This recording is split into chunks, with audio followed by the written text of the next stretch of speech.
कानपुर नगर के रायपुरवा थाने का गंभीर मामला आया सामने। कानपुर के कपड़ा कारोबारी मनीष कनोडिया के 16 वर्षीय बेटे की अपहरण के बाद हत्या। कपड़ा कारोबारी का 16 वर्षीय बेटा कुशाग्र कल शाम 4 बजे कोचिंग पढ़ने के लिए निकला था, लेकिन आज सुबह ही उसका शव मिला। कुशाग्र की अपहरण के बाद हत्या कर दी गई है। अपहरण के बाद 30 लाख रुपए की मांगी गई थी रंगदारी। 4 बजे जब कुशाग्र कोचिंग के लिए निकला था तब उसका अपहरण कर लिया गया था। देर रात कपड़ा कारोबारी से फिरौती मांगी गई। 30 लाख रुपए की मांगी गई थी फिरौती।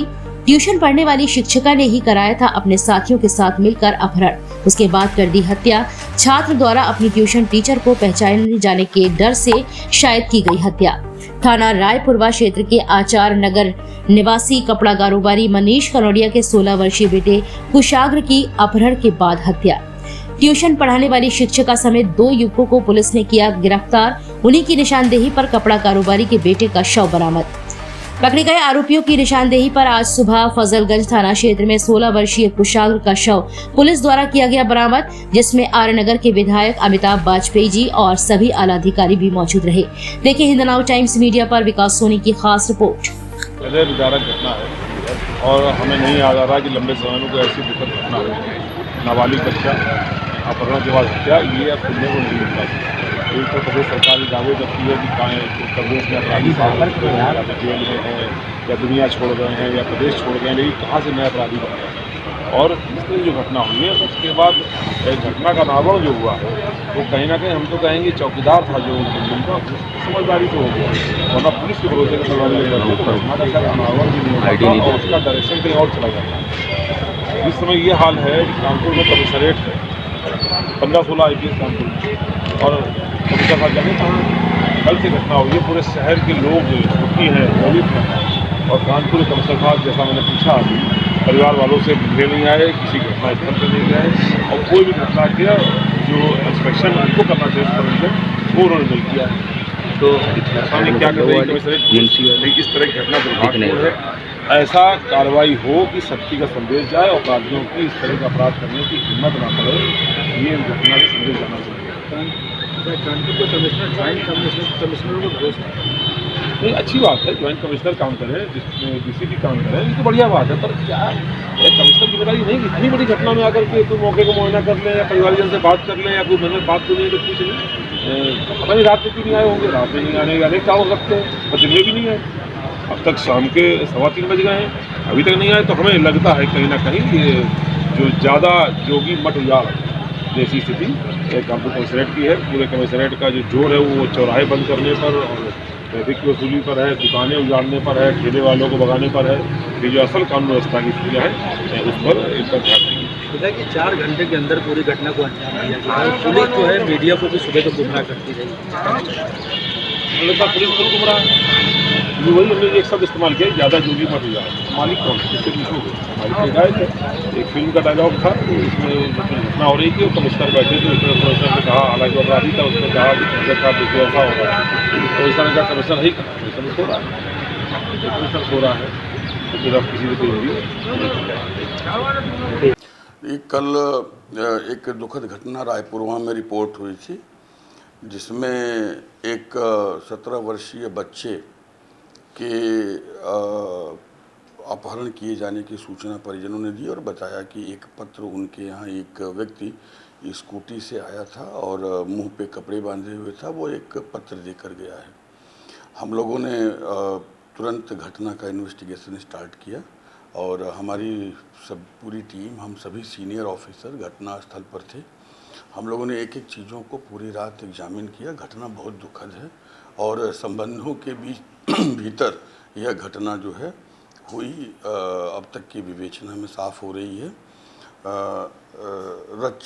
रचिता जो कि शिक्षिका के रूप में इस बच्चे के घर में पढ़ाती रही हैं 2021-22 तक। रचिता के फियांसे प्रभात शुक्ला और उनके दोस्त RN उर्फ अंकित, ये सारे लोग इस घटना में इन्वॉल्व हैं। लड़के को प्रभात शुक्ला रचिता के माध्यम से बुला कर ले जाते हैं। लड़का स्वयं अपनी मर्जी से जाता हुआ दिखा। हमने घटनास्थल के पास जितने भी CCTV कैमरे थे, हमने सभी कैमरों की फीड ली है और हमने देखा है कि अभियुक्त आगे आगे और लड़का पीछे पीछे आराम से अपनी स्कूटी स्वयं खड़ी करके हेलमेट लगाए हुए जा रहा है। कमरे के भीतर 4:30 बजे के आसपास ये लोग प्रवेश किए हैं। वो एक स्टोर जैसा है और लगभग 35-40 मिनट के बाद अभियुक्त उससे बाहर निकलता है और बाकी वो स्टोर नुमा कमरा बंद रह जाता है। बगल में ही उस अभियुक्त का अपना भी कमरा है जहाँ पे वो रेंटेड अकोमोडेशन में रहता है। लड़की रचिता जो कि शिक्षिका थी वो भी वहीं पर बगल में है और आर्यन अंकित जो है वो वहाँ पे आया था। जैसा कि हमने जो DVR लिया है और हमने 3 CCTV कैमरे जो कि स्पष्टतया सारी स्थिति को दर्शा रहे हैं उनको लिया भी है, संग्रहित भी किया है, परिजनों ने भी देखा है और साथ में वहाँ उपस्थित लोगों ने भी उसकी तस्दीक की है। उसकी टाइमिंग भी देखी गई है। लगभग 35-40 मिनट आने के बाद अभियुक्त उस कमरे में रहा है। उसके बाद उस कमरे में जाता हुआ कोई नहीं दिख रहा है।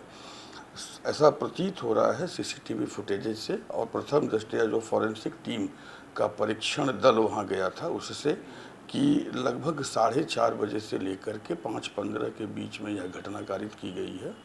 4:30-32 पर वहाँ पे जाने के साक्ष्य दिखाई देते हैं और बाद में जो लेटर दिया गया, जो डिमांड किया गया, उसका ऑब्जेक्टिव, उसका इंटेंशन, उसका मेंसरिया अभी हम लोग समझ रहे हैं। अब तक की विवेचना में ऐसा लगता है कि ये मिसगाइड करने के लिए किया गया था, लेकिन it's too early to go with the conclusion. Investigation is in progress. जो स्कूटी लेटर ड्रॉप करने के लिए व्यवहार की गई थी उस स्कूटी को भी हम लोगों ने जो है सीज किया है, UP 78F2204। लेकिन ये भी एक तथ्य दिखाई दिया है कि इन लोगों ने F को E किया था और F को E करने के लिए उन लोगों ने गम, लोशन और कुछ चीज़ों को चिपका करके किया था, जिसके भी सिम्टम्स उस स्कूटी पे हैं और कैमरे में जो पिक्चर कैद हुई है उससे स्कूटी की फटी हुई सीट, स्कूटी का पूरा डिस्क्रिप्शन मैच करता है। जहाँ पे जो डिजीज है, जो बच्चा जिसकी मृत्यु हुई है, उस बच्चे का स्कूटी खड़ा किया गया था, वहाँ पर भी CCTV फुटेजेज है, उन कैमरों की फीड भी ली गई है और वहाँ भी ये चीज़ दिखाई दे रहा है कि घटना स्थल पर घटना के बाद अपने रूम में जाकर अभियुक्त ने अपने कपड़े बदले हैं, सफ़ेद शर्ट पहना है, उसी सफ़ेद शर्ट में वह बच्चे की स्कूटी को अन्य स्थान पर ड्रॉप करता हुआ भी दिखाई देता है। तो सर, शिक्षिका और मृतक के बीच में क्या कोई संबंध नहीं, का पता चला है? हत्या का मोटो क्या है? अभी हम इस जो हत्या का जो मोटिव है, जो इंटेंशन है, अभी हम उसको समझने का प्रयास कर रहे हैं। यहाँ पे 3-4 चीज़ें एकदम स्पष्ट हैं कि घटना संबंधों में हुई है, जान पहचान में हुई है। नंबर 2, अपनी मर्जी से जो लड़का है वो जाता हुआ कैमरों में दिख रहा है। नंबर 3, उस कमरे में 5:15 के बाद कोई नहीं गया है। कैमरे की तरफ फोकस करते हुए उस कमरे की तरफ फोकस करते हुए कैमरे हैं। अगला जो तथ्य है वो स्ट्रैंगुलेशन से प्रथम दृष्टया मृत्यु दिखाई देती है, बट PM रिपोर्ट आने के बाद चीज़ें स्पष्ट होंगी। और एक और चीज़ वहाँ पे दिखाई देता है कि चूँकि 5:15 के बाद उस कमरे का दरवाज़ा नहीं खुलता हुआ दिख रहा है और जो हमारे पास CCTV फुटेजेज हैं हमने उसको लिए हैं, हमने उसको बारीकी से देखे हैं, तो घटना कहीं ना कहीं उसी समय की है।